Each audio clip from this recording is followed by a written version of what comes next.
स्वागत है आपका। ब्रेक के बाद अगली बड़ी खबर की ओर आपको लिए चलते हैं। पश्चिम एशिया में एक बार फिर हालात काफी खराब हो गए हैं। तनाव चरम पर पहुंचता दिखाई दे रहा है। अमेरिका ने ईरान पर नए हवाई हमलों के बाद पूरे खाड़ी क्षेत्र में सुरक्षा चिंताएं बढ़ गई हैं। हॉर्मुज स्ट्रेट से लेकर जॉर्डन, कुवैत और चीन तक इस टकराव के असर की चर्चा तेज है, जबकि दोनों पक्ष एक दूसरे को कड़ी चेतावनी दे रहे हैं। एक रिपोर्ट दिखाते हैं, फिर आलोक जी हमारे साथ जुड़े हुए हैं, उनसे बातचीत करेंगे।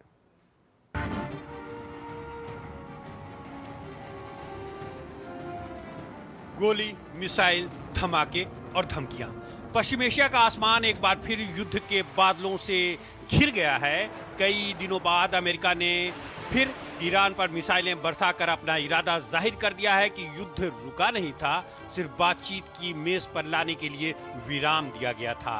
अमेरिका की तरफ से ये शक्तिशाली कार्रवाई एक दिन पहले क्षेत्र में अमेरिकी सैनिकों और सैन्य अड्डों पर हुए हमले की कोशिश के जवाब में की गई। अमेरिका ने गुरुवार सुबह ईरान में 10 से ज्यादा शहरों पर हवाई हमले किए। ईरानी मीडिया रिपोर्ट्स के मुताबिक केशम, किश, काजेरून, अहवाज, आबादान, शादेगान, अरवंदी किनार, बुशेर, जाम और खोरमोज को निशाना बनाया गया। केशम द्वीप पर रिहायशी इमारत पर हमले में एक दंपति और उनके 2 साल के बच्चे की मौत हो गई, जबकि 2 अन्य बच्चे घायल हुए हैं। हालांकि सेंटकॉम ने आईआरजीसी के दर्जनों ठिकानों को निशाना बनाने का दावा किया है। इनमें कमांड सेंटर, मिसाइल और ड्रोन सुविधाएं, तटीय निगरानी, व्योम रक्षा ठिकाने और समुद्री क्षमताएं शामिल हैं। इन हमलों के बाद आईआरजीसी ने हमलावरों को कड़ी सजा देने का संकल्प दोहराया है। इस बीच संघर्ष का असर पूरे खाड़ी क्षेत्र में दिख रहा है। जॉर्डन की सेना ने दावा किया है कि ईरान की ओर से दागी गई 5 मिसाइलों को उसके एयर डिफेंस सिस्टम ने हवा में ही नष्ट कर दिया है। वहीं कुवैत ने ईरानी मिसाइल हमले में एक चीनी कंपनी की इमारत को नुकसान पहुंचने का दावा किया है, जिसमें एक कर्मचारी की मौत की भी खबर है। ये पहली बार है जब कुवैत में किसी चीनी कंपनी की इमारत सीधे हमले का शिकार बनी है। कुवैत में करीब 60 चीनी कंपनियां काम कर रही हैं। ये 80 से ज्यादा परियोजनाओं में शामिल हैं। तनाव सिर्फ जमीन और आसमान तक सीमित नहीं है। हॉर्मुज स्ट्रेट युद्ध का अखाड़ा लगातार बना हुआ है। आईआरजीसी ने हॉर्मुज स्ट्रेट के दक्षिणी हिस्से में एक तेल टैंकर में आग लगने का दावा किया है, जिसके बाद 2 अन्य जहाजों ने अपना रास्ता बदल लिया। ईरान ने चेतावनी दी है कि जब तक अमेरिका क्षेत्र में दखल देता रहेगा, हॉर्मुज स्ट्रेट बंद रहेगा।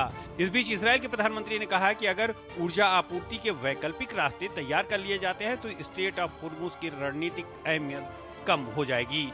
वहीं ईरान को हथियार की सप्लाई के मुद्दे पर अमेरिका और चीन के बीच तनाव बढ़ता दिख रहा है। अमेरिकी राष्ट्रपति डोनाल्ड ट्रंप ने कहा है कि अगर चीन ईरान को मिसाइलें या अन्य हथियार मुहैया कराता है तो ये उनके लिए बेहद हैरान करने वाली बात होगी। ट्रंप ने कहा है कि चीनी राष्ट्रपति शी जिनपिंग ने पहले भरोसा दिया था कि बीजिंग तेहरान को हथियार नहीं बेचेगा। उन्होंने चेतावनी देते हुए कहा है कि ईरान को हथियार सप्लाई करने वाले देशों पर अमेरिका 50% तक का टैरिफ लगा सकता है। रॉयटर्स ने हथियारों की पहली खेप पाकिस्तान के रास्ते इसी हफ्ते ईरान पहुंचने की संभावना जताई थी। हालांकि दोनों देशों ने इस दावे को खारिज कर दिया है। आलोक बंसल हमारे साथ जुड़े हुए हैं, विदेशी मामलों के जानकार हैं, उनसे हम बातचीत करेंगे। आलोक जी, आज थोड़ा सा वक्त कम है, इसलिए मैं चाहूँगा कि क्या कुछ चल रहा है वो तो हमने रिपोर्ट दिखा दी। आने वाले दिन किस तरह के रहने वाले हैं, किस डायरेक्शंस में ये सब चीज़ें जा रही हैं, क्या कुछ कहेंगे आप? देखिए, अब स्थिति ऐसी है कि ईरान जान गया है कि वो हॉर्मुज का प्रयोग कर सकता है और ईरान सफल रूप से हॉर्मुज को ब्लॉक करने में काफी हद तक सफल है। दूसरी ओर अमेरिका ईरान के ऊपर प्रतिबंध लगाए है। हालांकि आज एक ईरान का एक जहाज जो है अमेरिकी लाइन से बाहर निकल गया है। उसी तरीके से खबर यह भी आ रही है कि हॉर्मुज से भी कुछ जहाज निकल पा रहे हैं, लेकिन एक जो अनिश्चितता का वातावरण है वो बना रहा है। महत्वपूर्ण चीज यह है कि जो ईरान के अब हमले हो रहे हैं, अगर आप उनको देखें तो सऊदी अरब और संयुक्त अरब अमीरात पे नहीं हो रहे हैं या बहुत कम हो रहे हैं। अब नए युद्ध क्षेत्र निकल गए हैं। जॉर्डन में अमेरिकी जो अड्डे हैं उनके ऊपर हमले हुए हैं, वहां पे काफी नुकसान भी हुआ है अमेरिका का। और सीरिया एक नया क्षेत्र बन गया है जहां पे हमले हुए हैं। और उसके अलावा जो अधिकतर फोकस है वो अब कुवैत, बहरीन, कतार पे है। और ये वो राष्ट्र हैं जो छोटे हैं और ज्यादा जल्दी दबाव पे आ सकते हैं, जिनके ऊपर ज्यादा असर हो सकता है।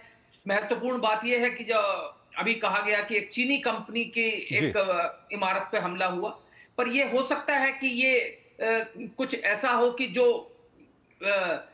मिसाइल मिसफायर हो मुझे नहीं लगता कि ईरान जानबूझकर एक चीनी टारगेट के ऊपर हमला करेगा, पर जब हमला आप कर रहे हो तो इस तरीके की घटनाएं होनी स्वाभाविक है। पर जब तक राष्ट्रपति ट्रंप कोई एक निश्चित स्ट्रेटजी के साथ नहीं आते, इस युद्ध का समाप्त होना बड़ा आसान नहीं है, क्योंकि राष्ट्रपति ट्रंप की ढुलमुल नीति रही है शुरू से। एक दिन शांति की बात करते हैं, दूसरे दिन उसको और बढ़ावा देते हैं और युद्ध की बात करते हैं। साथ ही साथ इजराइल नहीं चाहता कि शांति हो।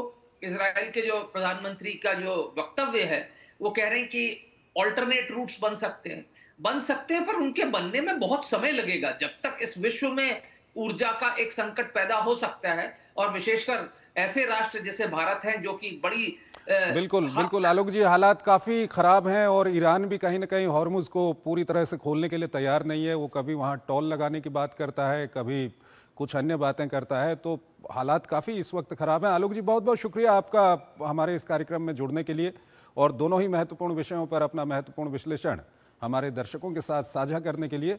इसी के साथ अंतर्राष्ट्रीय खबरों के हमारे इस खास कार्यक्रम को हम यहीं पर समाप्त करते हैं, लेकिन जाते जाते आपको छोड़ जाते हैं आज की कुछ और महत्वपूर्ण और बड़ी अंतर्राष्ट्रीय खबरों के साथ। आप इन खबरों को देखिए और हमारी पूरी टीम को इजाज़त दीजिए। नमस्कार।